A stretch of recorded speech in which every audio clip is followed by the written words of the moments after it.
O yan guys, eto na, magluluto na tayo. Ito na ang aking munggo na nadurog ko na. Siyempre kailangan natin ng sibuyas, kamatis, hipon, at eto yung pork.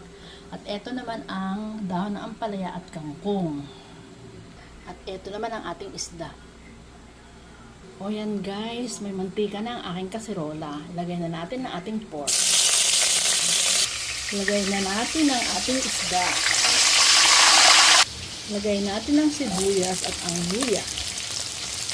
Lagay natin ang kamatis. Lagay natin ang hipon. Kailangan i-isa natin ang buto para masarap. O yan guys, pinagsabay ko ang dalawang isda. Lagyan natin ang patis.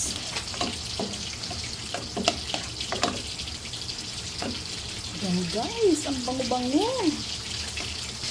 Lagay na natin ang ating munggo.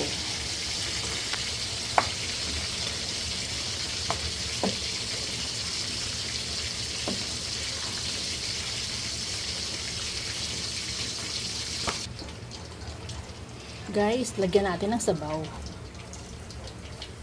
Mainit na tubig na ang inilagay ko para mabilis nang kumulo.